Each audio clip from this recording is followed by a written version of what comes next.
ವಿದ್ಯಾರ್ಥಿಗಳು ಅಲ್ಪ ತೃಪ್ತಿಗಳಾಗದೆ ಉನ್ನತವಾದ ಗುರಿ ಮುಟ್ಟಿ ಸಾಧನೆ ಮಾಡಲು ಪ್ರಾಮಾಣಿಕ ಪ್ರಯತ್ನ ಮಾಡಬೇಕು ಎಂದು ಪದವಿ ಪೂರ್ವ ಶಿಕ್ಷಣ ಇಲಾಖೆಯ ಮಂಡ್ಯ ಜಿಲ್ಲಾ ಉಪನಿರ್ದೇಶಕ ಪ್ರಸನ್ನಕುಮಾರ್ ಕರೆ ನೀಡಿದರು. ಅವರು ಕೆಆರ್ಪೇಟೆ ಪಟ್ಟಣದ ಶ್ರೀ ಕೃಷ್ಣರಾಜ ಪದವಿ ಪೂರ್ವ ಕಾಲೇಜಿನ 2026-27ನೇ ಸಾಲಿನ ಕ್ರೀಡಾ ಮತ್ತು ಸಾಂಸ್ಕೃತಿಕ ಚಟುವಟಿಕೆಗಳ ಉದ್ಘಾಟನೆ ಹಾಗೂ ಪ್ರಥಮ ಪಿಯುಸಿ ವಿದ್ಯಾರ್ಥಿಗಳಿಗೆ ದ್ವಿತೀಯ ಪಿಯುಸಿ ವಿದ್ಯಾರ್ಥಿಗಳು ಆಯೋಜಿಸಿದ್ದ ಸ್ವಾಗತ ಸಮಾರಂಭವನ್ನು ಜ್ಯೋತಿ ಬೆಳಗಿಸಿ ಉದ್ಘಾಟಿಸಿ ಮಾತನಾಡಿದರು. ಪಿಯುಸಿ ವ್ಯಾಸಂಗವು ವಿದ್ಯಾರ್ಥಿ ಜೀವನದ ನಿರ್ಣಾಯಕ ಘಟ್ಟವಾಗಿದೆ. ಓದುವ ಸಮಯದಲ್ಲಿ ವಿದ್ಯಾರ್ಥಿಗಳು ತಮ್ಮ ಮನಸ್ಸನ್ನ ಅಲ್ಲಿಂದಿಲ್ಲಿ ಹರಿಯಬಿಟ್ಟು ತಮ್ಮ ಅಮೂಲ್ಯವಾದ ಸಮಯವನ್ನ ವ್ಯರ್ಥ ಮಾಡಿಕೊಳ್ಳದೆ ಕಷ್ಟಪಟ್ಟು ಏಕಾಗ್ರತೆಯಿಂದ ವ್ಯಾಸಂಗ ಮಾಡಿ ಗುರಿ ಸಾಧನೆ ಮಾಡಲು ಸಂಕಲ್ಪ ಮಾಡಬೇಕು. ವಿದ್ಯಾರ್ಥಿ ಜೀವನವು ಚಿನ್ನದ ಜೀವನವಾಗಿದ್ದು ವಿದ್ಯಾರ್ಥಿಗಳು ಓದಿನ ಸಮಯದಲ್ಲಿ ಮೊಬೈಲ್ ಫೋನಿನ ವ್ಯಾಮೋಹಕ್ಕೆ ಒಳಗಾಗಿ ಫೇಸ್ಬುಕ್, ವಾಟ್ಸ್ಆಪ್, ಮೊಬೈಲ್ ಗೇಮ್ಗಳನ್ನು ಆಡಿಕೊಂಡು ಓದಿನ ಕಡೆಗೆ ಗಮನ ನೀಡದೆ ನಿರ್ಲಕ್ಷ್ಯ ತೋರಿದರೆ ಜೀವನ ಪರ್ಯಂತ ವ್ಯಥೆ ಪಡಬೇಕಾಗುತ್ತದೆ. ವಿದ್ಯಾರ್ಥಿಗಳು ಉತ್ತಮವಾದ ಸ್ನೇಹಿತರನ್ನ ಆಯ್ಕೆ ಮಾಡಿಕೊಂಡು ಮುಂದಿನ ಉನ್ನತವಾದ ಬದುಕಿನ ಕಡೆಗೆ ಆಲೋಚನೆ ಮಾಡಿ ಶ್ರದ್ಧಾ ಭಕ್ತಿಯಿಂದ ವ್ಯಾಸಂಗ ಮಾಡಿ ಸಾಧನೆ ಮಾಡಬೇಕು. ಶಾಲೆಯ ಅವಧಿಯಲ್ಲಿ ಓದಿ ಕಲಿತ ಪಾಠ ಪ್ರವಚನಗಳನ್ನ ಅಂದೇ ಮತ್ತೆ ಓದಿ ಮನನ ಮಾಡಿಕೊಂಡು ನೆನಪಿನಲ್ಲಿ ಇಟ್ಟುಕೊಳ್ಳಬೇಕು. ನಾವು ಓದಿದ ಪಾಠವನ್ನ ಒಮ್ಮೆ ಬರೆದುಕೊಂಡು ಅಭ್ಯಾಸ ಮಾಡಿದ್ರೆ 10 ಬಾರಿ ಓದುವುದಕ್ಕೆ ಸಮ ಎಂಬ ಸತ್ಯ ಅರಿಯಬೇಕು. ವಿದ್ಯೆಯ ಜ್ಞಾನದ ಬೆಳಕಿನ ಶಕ್ತಿಯು ನಮ್ಮಿಂದ ಯಾರೂ ಕದಿಯಲಾಗದ ಆಸ್ತಿ ಎಂಬ ಸತ್ಯ ಅರಿಯಬೇಕು ಎಂದು ಪ್ರಸನ್ನಕುಮಾರ್ ಕಿವಿಮಾತು ಹೇಳಿದರು. ಕಾಲೇಜಿನ ಹಿರಿಯ ವಿದ್ಯಾರ್ಥಿ ಬೆಂಗಳೂರಿನಲ್ಲಿ ಉದ್ಯಮಿಯಾಗಿರುವ ತಾಲೂಕಿನ ಹಾದನೂರು ಗ್ರಾಮದ ರಾಮಚಂದ್ರ ಕಾರ್ಯಕ್ರಮದಲ್ಲಿ ಮುಖ್ಯ ಅತಿಥಿಯಾಗಿ ಭಾಗವಹಿಸಿ ಮಾತನಾಡಿ, ಕೃಷ್ಣರಾಜ ಪದವಿ ಪೂರ್ವ ಕಾಲೇಜು ಕೆಆರ್ಪೇಟೆ ಪಟ್ಟಣದಲ್ಲಿ ಆರಂಭವಾಗಿ 38 ವರ್ಷಗಳು ಕಳೆಯುತ್ತಿವೆ. ನಾನು ಮೊದಲನೇ ಸಾಲಿನಲ್ಲಿ ಈ ಕಾಲೇಜಿನ ವಾಣಿಜ್ಯ ವಿಭಾಗದ ವಿದ್ಯಾರ್ಥಿಯಾಗಿ ಮಂಡ್ಯ ಜಿಲ್ಲೆಗೆ ಮೊದಲ ಸ್ಥಾನ ಪಡೆದು ಉತ್ತೀರ್ಣನಾಗಿ ಕಾಲೇಜಿನ ಕೀರ್ತಿಯನ್ನ ಬೆಳಗಿದ್ದೆ. 25 ವರ್ಷಗಳ ನಂತರ ನಮ್ಮ ಕಾಲೇಜಿನಲ್ಲಿ ನಡೆಯುತ್ತಿರುವ ವಿದ್ಯಾರ್ಥಿಗಳ ಸ್ವಾಗತ ಕಾರ್ಯಕ್ರಮದಲ್ಲಿ ಭಾಗವಹಿಸಿ ನನಗೆ ತುಂಬಾ ಸಂತೋಷವಾಗಿದೆ. ಮನಸ್ಸಿದ್ದಲ್ಲಿ ಮಾರ್ಗವಿದೆ ಎಂಬ ಹಿರಿಯರ ಮಾತು ನಿಜಕ್ಕೂ ಸತ್ಯ. ನಾನು ಗುರುಗಳ ಮಾತಿನಂತೆ ಕಷ್ಟಪಟ್ಟು ಏಕಾಗ್ರತೆಯಿಂದ ವ್ಯಾಸಂಗ ಮಾಡಿದ್ದರಿಂದ ಇಂದು ಉದ್ಯಮಿಯಾಗಿ ಸಾಧನೆ ಮಾಡಲು ಸಹಕಾರಿಯಾಗಿದೆ. ಶಿಕ್ಷಕರು ನಮಗೆ ಬೈದು ಬುದ್ಧಿಮಾತು ಹೇಳುವುದು ನಮಗೆ ಒಳಿತಾಗಲಿ ಎಂಬ ಕಾರಣದಿಂದ ಮಾತ್ರ ಎಂಬ ಸತ್ಯವನ್ನ ಅರಿತು ಜೀವನದಲ್ಲಿ ಎದುರಾಗುವ ಸವಾಲುಗಳು ಹಾಗೂ ಸಮಸ್ಯೆಗಳಿಗೆ ಎದೆಗುಂದಿ ಪಲಾಯನವಾದವನ್ನ ಅನುಸರಿಸದೆ ಶ್ರದ್ಧಾ ಭಕ್ತಿಯಿಂದ ತಲೆ ಬಗ್ಗಿಸಿ ಪುಸ್ತಕವನ್ನ ಓದಿದ್ರೆ ಮುಂದೆ ತಲೆ ಎತ್ತಿ ಸ್ವಾಭಿಮಾನದಿಂದ ಸಮೃದ್ಧ ಜೀವನವನ್ನ ನಡೆಸಬಹುದು ಎನ್ನುವುದಕ್ಕೆ ನಾನೇ ಉದಾಹರಣೆಯಾಗಿ ನಿಮ್ಮ ಮುಂದೆ ನಿಂತಿದ್ದೇನೆ ಎಂದು ರಾಮಚಂದ್ರ ಅಭಿಮಾನದಿಂದ ಹೇಳಿದರು. ಪುರಸಭೆ ಮುಖ್ಯ ಅಧಿಕಾರಿಯ ಅಶೋಕ್, ನಿವೃತ್ತ ಸಹ ಪ್ರಾಧ್ಯಾಪಕ ಪಿಕೆ ಜವರೇಗೌಡ, ಸಾರಂಗಿ ಗ್ರಾಮದ ಸರ್ಕಾರಿ ಪ್ರೌಢಶಾಲೆಯ ಸಹ ಶಿಕ್ಷಕ ಎಆರ್ ನಾಗೇಶ್, ಕೃಷ್ಣರಾಜ ಪದವಿ ಪೂರ್ವ ಕಾಲೇಜಿನ ಪ್ರಾಂಶುಪಾಲ ಕೃಷ್ಣಪ್ಪ, ತುಮಕೂರು ಜಿಲ್ಲೆ ಗುಬ್ಬಿ ತಾಲೂಕಿನ ಬಂಡಿ ಶಿಕ್ಷಣ ಸಂಸ್ಥೆಯ ಕಾರ್ಯದರ್ಶಿ ಡಾ ಜಿಬಿ ಮಲ್ಲಪ್ಪ, ಸಮಾಜ ಸೇವಕರಾದ ಹೊಸಹೊಳಲು ಬಸವೇಗೌಡ, ತಾಲೂಕು ಕನ್ನಡ ಸಾಹಿತ್ಯ ಪರಿಷತ್ ಮಾಜಿ ಅಧ್ಯಕ್ಷ ಕೆಆರ್ ನೀಲಕಂಠ, ಲೋಕೋಪಯೋಗಿ ಇಲಾಖೆಯ ಸಹಾಯಕ ಇಂಜಿನಿಯರ್ ಪ್ರೇಮಕುಮಾರ್, ಗುಬ್ಬಿ ತಾಲೂಕಿನ ಅಗ್ನಿವಂಶ ಕ್ಷತ್ರಿಯ ಸಮಾಜದ ಜಂಟಿ ಕಾರ್ಯದರ್ಶಿ ಜೆಬಿ ನಾಗರಾಜು ಕಾರ್ಯಕ್ರಮದಲ್ಲಿ ಮುಖ್ಯ ಅತಿಥಿಗಳಾಗಿ ಭಾಗವಹಿಸಿ ಮಾತನಾಡಿದರು. ಶ್ರೀ ಬಂಡಿ ವಿದ್ಯಾಸಂಸ್ಥೆಯ ಅಧ್ಯಕ್ಷ ರಾಮಯ್ಯ ಉಂಡೆ ಅವರು ಕಾರ್ಯಕ್ರಮದ ಅಧ್ಯಕ್ಷತೆ ವಹಿಸಿದರು. ವಿದ್ಯಾರ್ಥಿಗಳು ನೀಡಿದ ಸಾಂಸ್ಕೃತಿಕ ಕಾರ್ಯಕ್ರಮಗಳು ಸಾರ್ವಜನಿಕರು ಹಾಗೂ ವಿದ್ಯಾರ್ಥಿಗಳ ಪೋಷಕರನ್ನ ರಂಜಿಸಿದವು. ಪ್ರಥಮ ಪಿಯುಸಿ ವಿದ್ಯಾರ್ಥಿಗಳಿಗೆ ದ್ವಿತೀಯ ಪಿಯುಸಿ ವಿದ್ಯಾರ್ಥಿಗಳು ಗುಲಾಬಿ ಹೂವು ಮತ್ತು ಲೇಖನಿಯನ್ನ ನೀಡಿ ಆತ್ಮೀಯವಾಗಿ ಸ್ವಾಗತಿಸಿದರು. ಬ್ಯೂರೋ ರಿಪೋರ್ಟ್ ಡಾ ಕೆಆರ್ ನೀಲಕಂಠ, ಪ್ರಜಾಪವ ಟಿವಿ, ಕೃಷ್ಣರಾಜಪೇಟೆ. ಯಾಕಂದ್ರೆ ಒಂದು 2 ವರ್ಷ ಇರ್ತೀನಿ ಅಂತ ಹೇಳಿದ್ರೆ ಫಸ್ಟ್ ಪಿಯುನವರು ಮೇಲ್ಗಡೆ ಕೆಳಗಡೆ ಹಿಡಿದು ಸೀನಿಯರ್ಸ್ ಕೇಳ್ಕೊಂಡು ಮತ್ತೆ ನೀವು ಸೆಕೆಂಡ್ ಇಯರ್ ಹೋದಾಗ ನಿಮ್ಮ ಹತ್ರ ಫಸ್ಟ್ ಇಯರ್ ಪಿಯು ಬರ್ತಾರೆ. 3 ವರ್ಷ ನಿಮಗೆ ಒಂದಷ್ಟು ಜನ ಪರಿಚಯ ಆಗ್ತಾರೆ, ಒಂದಷ್ಟು ಜನ ಉಳ್ಕೊಳ್ತಾರೆ, ಒಂದಷ್ಟು ಜನ ಹೊರಟೋಗ್ತಾರೆ, ಆಗುತ್ತೆ. ಸೊ ಫೈನಲ್ ಏನಾಗಬೇಕು ಅಂತ ಹೇಳಿದ್ರೆ ನೀವು ನಿಮ್ಗೋನು ಡಿಫ್ರೆಂಟ್ ಆಗಿರುತ್ತೆ, ಡಿಫ್ರೆಂಟ್ ವೇನಲ್ಲಿ ಹೋಗ್ತಾ ಇದ್ದೀರಿ, ಹೋಗ್ಲೇಬೇಕು, ಬೇರೆ ಆಪ್ಷನ್ ಇರಲ್ಲ ಇಲ್ಲಿ ಅಂತ ಅನ್ಕೊಂಡಿದ್ದೀನಿ. ಇಷ್ಟಪಟ್ಟು ಎಲ್ಲ ನಿಮ್ ಗೋಲ್ ಟಾರ್ಗೆಟ್ ನ ರೀಚ್ ಮಾಡಿ ಅಂತ ಹೇಳ್ತಾ ನಾನು ಮಾತು ಮುಗಿಸ್ತೀನಿ ಸರ್. Thank you. ನಮಸ್ಕಾರ.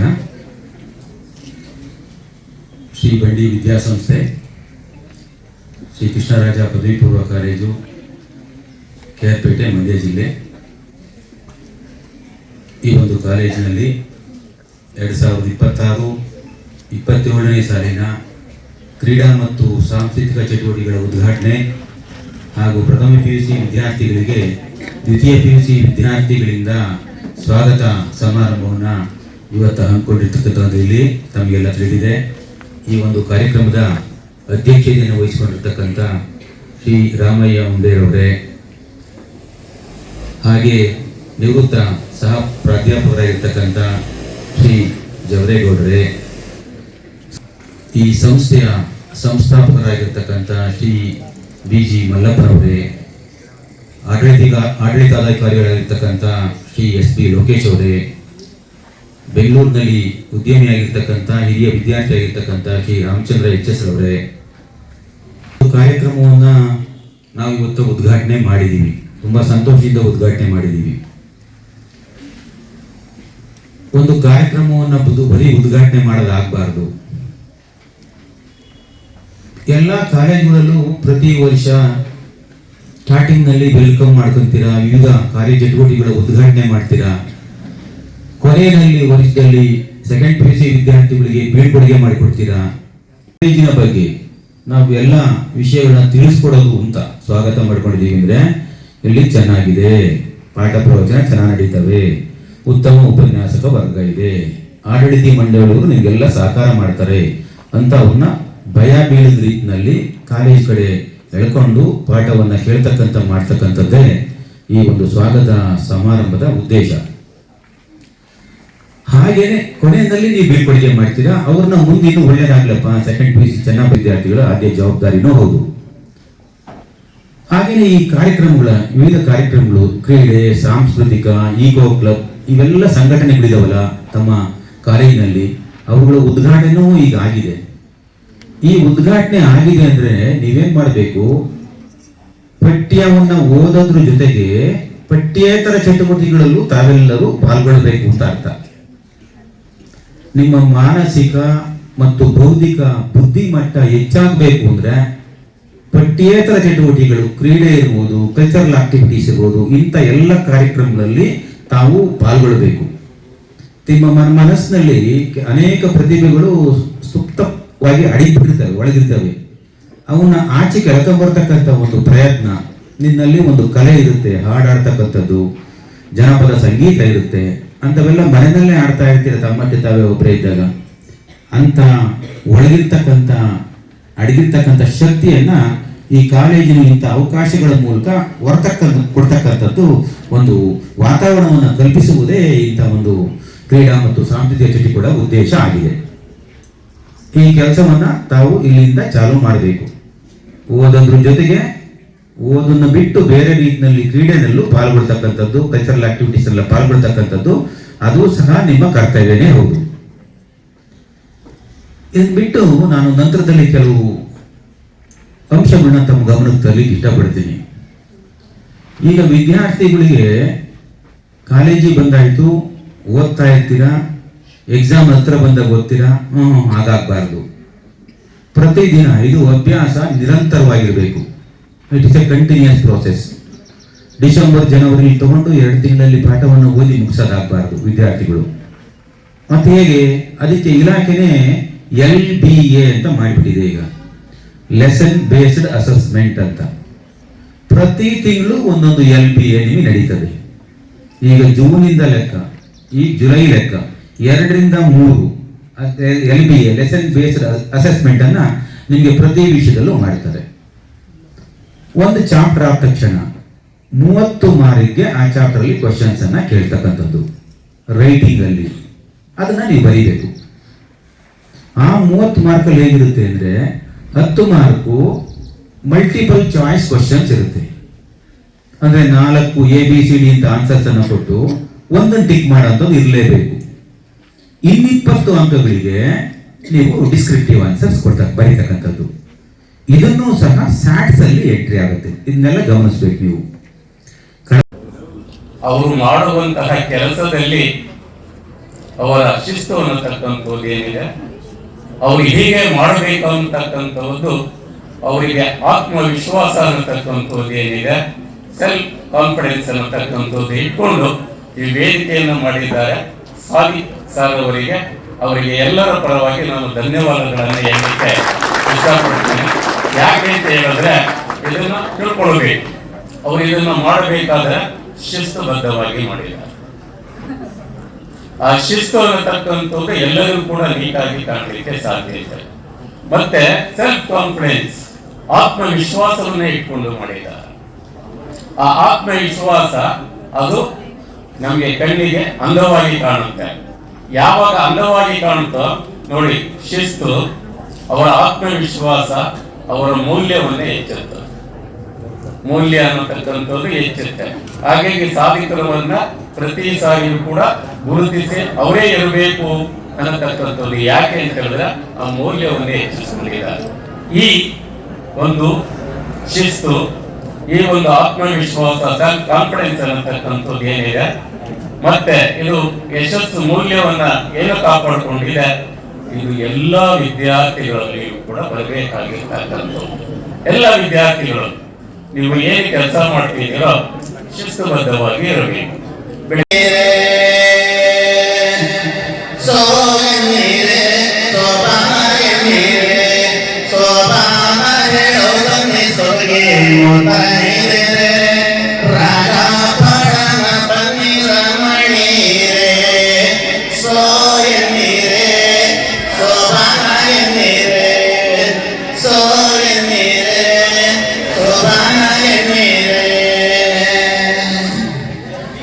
ಹತ್ತಿ ಮದಡಿಯಲ್ಲಿ ಕಡ್ಗೆಯಾನೆಯುವಾಗ, ಹತ್ತಿ ಮದಡಿಯಲ್ಲಿ ಕಡ್ಗೆಯಾನೆಯುವಾಗ, ಒಕಾರು ಮೀಸೆ ಕೊನು ಮೀಸೆ, ಒಕಾರು ಮೀಸೆ ಕೊನು ಮೀಸೆ ಗಂಡೋರಪ್ಪ, ಇದ್ದೋಗ ಮೀಸೆ ಇಲಿ ಮೇಲ ಸೋಗೆ ಮೀರೆ ಸೋಬಾನ ಎನ್ನೀರೆ, ಸೋಯ ಮೀರೆ ಸೋಬಾನ ಎನ್ನೀರೆ, ಕಡಗಾಟದ ಉಟಾವನೆ ಕಂಡು ಲಕ್ಕಿಯ ಸೋಪು ಮಾಡಿಕೊಂಡ, ಅವನೇ ಕಡಗಾಟದ ಉಟಾವನೆ ಕಂಡು ಲಕ್ಕಿಯ ಸೋಪು ಮಾಡಿಕೊಂಡ, ಲಕ್ಕಿಯ ಸೋಪು ಮಾಡಿಕೊಂಡು ಗಂಡೋರುವ ಪಡ್ಕ ಪಡ್ಕ ಮೇಲಿದಾಳೋ ಸೋಯ ಮೀರೆ.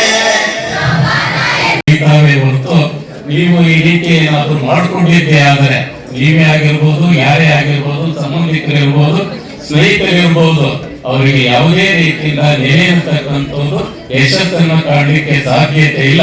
ಇದರ ಬಗ್ಗೆ ದಿನಪತ್ರಿಕೆಯಲ್ಲೂ ಕೂಡ ಲೇಖನ ಅನ್ನತಕ್ಕಂಥದ್ದು ಬಂದಿದೆ. ಓಡಿ ಹೋಗಿರುವ 95 ಯಶಸ್ಸನ್ನು ಕಂಡಿಲ್ಲ. ತಂದೆ ತಾಯಿ ಪ್ರೀತಿ ವಿಶ್ವಾಸವನ್ನು ಮಾಡಿರ್ತಕ್ಕಂಥದ್ದು 100ಕ್ಕೆ 95ರಿಂದ 98 ಯಶಸ್ಸನ್ನ ಕಂಡಿದೆ. ಇದು ಪ್ರತಿಯೊಬ್ಬರ ಮನಸ್ಸಿನಲ್ಲಿ ಇದು ಇರಬೇಕಾಗಿರ್ತಕ್ಕಂಥದ್ದು. ಇವತ್ತು ಪ್ರಪಂಚದಲ್ಲಿ ಹೆಚ್ಚು ಸುಳ್ಳು ಹೇಳ್ತಾ ಇದೆ. ಯಾರು ಹೇಳ್ತಾರೆ? ಹೆಣ್ಮಕ್ಳ, ಗಂಡ್ಮಕ್ಳ ಅಥವಾ ನಾವ? ಯಾರು ಹೇಳ್ತಾ ಇರೋದು ಹೇಳಿ? ಯಾರು ಹೇಳ್ತಾರೆ? ಹೇಳ್ತೀರಿ ಯಾರಾದ್ರು? ನಿಮ್ಮ ಕೈನಲ್ಲಿ ಏನಾದರೂ ಇದ್ದರೆ ಮೊಬೈಲ್ ಅನ್ನತಕ್ಕಂಥದ್ದು ಇದೆಯಲ್ಲ, ಅದು ಹೇಳುವಷ್ಟು ಸುಳ್ಳು ಯಾವುದು ಹೇಳಲ್ಲ. ನೀವು ಎಲ್ಲಾದ್ರೂ ನೋಡಿ ಮಾತಾಡುವಾಗ ನಿಮ್ಮನ್ನು ಯಾರಾದ್ರೂ ಕೇಳಿದ್ರೆ ಎಲ್ಲಿದ್ಯಾ ಅಂತ ಹೇಳಿದ್ರೆ ನೀವು ಇರೋ ವಾಸ್ತವ ಅಂಶವನ್ನೇ ಹೇಳಲ್ಲ. ನೀವು ಇರೋದೇ ಒಂದು ಕಡೆ, ನೀವು ಹೇಳೋದೇ ಒಂದು ಕಡೆ. ಎಷ್ಟೊಂದು ಸುಳ್ಳು ಹೇಳುತ್ತೆ ನೋಡಿ. ಅದನ್ನ ಉಪಯೋಗಿಸ್ಕೊಳ್ಳಿ. ಎಷ್ಟು ಬೇಕೋ ಅಷ್ಟಕ್ಕೆ ಮಾತ್ರ ಉಪಯೋಗ ಆಗತಕ್ಕಂಥದ್ದು ಆದ್ರೆ ಒಳ್ಳೆಯದು. ಮೊಬೈಲ್ಗಳಲ್ಲಿ ಹೆಚ್ಚಿಗೆ ಆಸಕ್ತಿ ಬೆಳೆಸಿತು ವಿದ್ಯಾಭ್ಯಾಸದಲ್ಲಿ ಸ್ವಲ್ಪ ಕಡಿಮೆ ಇರ್ತದೆ.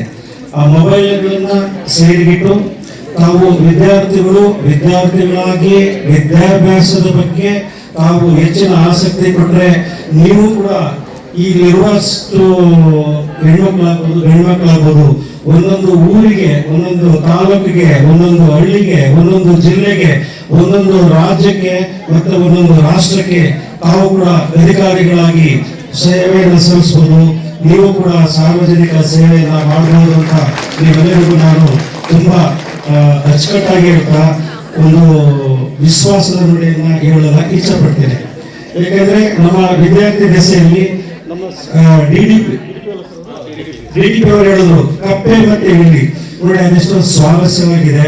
ನಾವೆಲ್ಲೂ ದೂರಕ್ಕೆ ಹೋಗಿ ಯಾರನ್ನೋ ಸಹವಾಸ ಮಾಡಿ ಮತ್ತೆ ಒಳ್ಳೆಯವರಾಗಿ ಕೆಟ್ಟವರಾಗೋದು, ಒಳ್ಳೆಯವರಿದ್ದು ಮತ್ತೆ ಪರಿವರ್ತನೆ ಆಗೋದು, ಮತ್ತೆ ಇಬ್ಬರು ಒಟ್ಟಿಗೆ ಹೋಗಿ ಅಲ್ಲಿ ಸಾವನ್ನಪ್ತಾರೆ. ಏನು ಕಪ್ಪೆ ಮತ್ತೆ ಇಲಿ. ಆ ಒಂದು 2 ನಿಮಿಷದಲ್ಲಿ ಅವ್ರು ಹೇಳಿದಂತಹ ಸ್ವಾರಸ್ಯವನ್ನ ನೀವೆಲ್ಲರೂ ಅರಿತು ಜೀವನದ ಉದ್ದಕ್ಕೂ ಒಂದು ಪಾಠವನ್ನ ಬಿಡಿ. ಜೊತೆಗೆ ವಿದ್ಯಾರ್ಥಿಗಳು ಇತ್ತೀಚೆಗೆ ನಮ್ಮ ಪೊಲೀಸ್ ಇಲಾಖೆ, ನಾವು ಮತ್ತೆ ತಾಲೂಕು ಆಡಳಿತ ಎಲ್ಲ ನಾವು ಚರ್ಚೆ ಮಾಡುವಂತಹ ಸಂದರ್ಭಗಳಲ್ಲಿ ಹೆಚ್ಚಿಗೆ ಮಾದಕ ವಸ್ತುಗಳಿಗೆ ವ್ಯಸನರಾಗಿ ವಿದ್ಯಾರ್ಥಿಗಳು ಹಾಳಾಗ್ತಿರುವಂತಹ ಪೊಲೀಸ್ ರಿಪೋರ್ಟ್ಸ್ ಇಡೀ ಜಗತ್ತಲ್ಲಿದೆ. ಹಾಗಾಗಿ ನನ್ನ ವಿದ್ಯಾರ್ಥಿ ಬಂಧುಗಳು, ನನ್ನ ಅಕ್ಕ ತಂಗಿಯರ ಮಕ್ಕಳು, ನನ್ನ ಅಣ್ಣ ತಂಗಿಯರ ಮಕ್ಕಳು, ನನ್ನ ಬಂಧು ಬಳಗದ ಮಕ್ಕಳು ನೀವೆಲ್ಲ, ಹಾಗಾಗಿ ಈ ಒಂದು ಕಾಲೇಜಿಗೆ ಒಳ್ಳೆಯ ಹೆಸರು ತನ್ನಿ. ಮತ್ತೆ ನಮ್ಮ ತಂದೆಗಳಿಗೆ ಒಬ್ಬ ವ್ಯಕ್ತಿ IAS ಸೆಲೆಕ್ಷನ್ ಆದ್ರು, ಮತ್ತೆ ಮಂಡ್ಯ ಜಿಲ್ಲೆಯಲ್ಲಿ ಪಟ್ಟಣದಲ್ಲಿ ನನ್ನ ಸ್ನೇಹಿತರ ಮಗ IFS ಆದ್ರು. ಹಾಗೆ ತಾವು ಕೂಡ ದೊಡ್ಡ ದೊಡ್ಡ ಅಧಿಕಾರಿಗಳಾಗಿ ಸೇವೆ ಸಲ್ಲಿಸುವಂತ ಒಂದು ನಿಟ್ಟಿನಲ್ಲಿ ನೀವೆಲ್ಲರೂ ವಿದ್ಯಾಭ್ಯಾಸದ ಕಡೆಗೆ ಹೆಚ್ಚಿನ ಗಮನ ಕೊಡಿ ಅಂತ ಹೇಳ್ತಾ, ನನಗೆ ಯಾವಾಗಲೂ SIR ಡ್ಯೂಟಿ ಅಂದ್ರೆ ಮತದಾರ ಪಟ್ಟಿಗಳದು ಇಡೀ ಟೌನ್ ನಂಬ್ಕೊಂಡಿದೆ, ಮತ್ತೆ ಆಲ್ರೆಡಿ ಮೀಟಿಂಗ್ ಇರ್ತಿದೆ. ಹಾಗಾದ್ರೆ ನಾನು ಲೇಟಾಗಿ ಬಂದಿದ್ದೀನಿ, ತಮ್ಮೆಲ್ಲರಿಗೂ ನಾನು ಕ್ಷಮೆ ಕೇಳ್ತಾ ನನ್ನ ಮಾತನ್ನು ಮುಗಿಸ್ತೇನೆ. ಜೈ ಹಿಂದ್, ಜೈ ಕರ್ನಾಟಕ ಮಾತೆ. ನೀವು ನಿಮ್ಮ ಜೀವನದಲ್ಲಿ ಒಂದೇ ಹೇಳ್ತಾರೆ, ಎತ್ತರಕ್ಕೆ ಬೆಳೆಯಲಿ, ಎತ್ತರ ಗುರಿ ಇಟ್ಕೊಳ್ಳಿ ಅಂತ. ಈ ಒಂದು ವಿಷಯ ಬಿಟ್ಟರೆ ಬೇರೆ ಎಲ್ಲರಿಗೂ ಅದೇ. ನಿಮ್ಮ ತಂದೆ ತಾಯಿಗಳು ಅಷ್ಟೇ, ನಮ್ಮ ಮಕ್ಕಳು ಮುಂದೆ ಒಳ್ಳೆಯ ಭವಿಷ್ಯವನ್ನು ರೂಪಿಸಬೇಕು, ಒಳ್ಳೆಯ ಜೀವನವನ್ನು ಅಳವಡಿಸಬೇಕು ಅಂತ ಎಲ್ಲರೂ ಕಾರಣದಿಂದ ಕಾಯ್ತಾರೆ. ದಯಮಾಡಿ ಗುರುವಿಗೆ, ತಂದೆ ತಾಯಿಯರಿಗೆ ಯಾರು ಕೂಡ ನೀವು ಒಂದು ಯೂಟ್ಯೂಬಲ್ಲಿ ನೋಡ್ಬೇಕು. ಯಾಕೆ ಇನ್ಸಿಲಿಲ್ಲ ಈಗ ನಿಮ್ಮಲ್ಲಿ? ಪರಮೇಶ ಒಬ್ಬ ವಿದ್ಯಾರ್ಥಿ, ಅವನಿಗೆ ಇನ್ಸಿಲಿಲ್ಲ, ಮಾಸ್ಟರ್ ಕೂಡ ಖಾಲಿ ಪರಮೇಶ ಅಥವಾ ಮಕ್ಕಳೆಲ್ಲ ಖಾಲಿ ಅಂತ ಅವನ ಕೈ ಹೆಸರ. ಅವನ ಮನಸ್ಸಲ್ಲಿ ಅಂದ್ಕೊಂಡಂತೆ ಅವನ ಜೀವನದಲ್ಲಿ ನಾನು ಏನಾದ್ರು ಒಂದು ಸಾಧನೆ ಮಾಡಿ ಅವನು ಮನಸ್ಸಲ್ಲಿ ಇಟ್ಕೊಂಡು ಓದಿ ಒಳ್ಳೆ ಉದ್ಯೋಗವಾಗಿ ಡಾಕ್ಟರ್ ಆಗ್ತಾರೆ. ಅವನ ಹಿಂದೆ ಒಂದು ಡಾಕ್ಟರ್ ಅಂತ ಹೆಸರು ಬಂತು. ಆ ಡಾಕ್ಟರ್ನ ಪಡಿಬೇಕಾದ್ರೆ ಅವನು ಬಹಳ ಶ್ರಮ ಪಟ್ಟು ಅವತ್ತು ಅವನ ಜೀವನ ಸಾಕ್ತಾ ಇತ್ತು. ಯಾಕೆಂದ್ರೆ ಅವ್ರ ತಂದೆ ತಾಯಿಗಳು ಅಭಿಪ್ರಾಯವಂತರು, ಅವ್ರಿಗೆ ಇನ್ಸಿಲ್ ಅಂತ ಗೊತ್ತಿಲ್ಲ, ಊರ ಹೆಸರು ಗೊತ್ತಿಲ್ಲ. ಹಾಗೆ ಮಾರ್ಕ್ಸ್ಗಳು ಹಾಗೆ ಇದ್ರು. ನನಗೂ ಕೂಡ ಅದೇ ರೀತಿ ಇದೆ. ನನಗೂ ಕೂಡ ರಾಮಯ್ಯ ಅನ್ನೋ ಕಾಲಿನೇ ಇದೆ. ಅದೇನೋ ಅದು ಭಗವಂತ ನನಗೆ ಉಂಡೆ ರಾಮಣ್ಣ ಅಂತ ಒಂದು ಹೆಸರು ಕೂಡ ನಾನು ಪಡೆದಿದ್ದೀನಿ.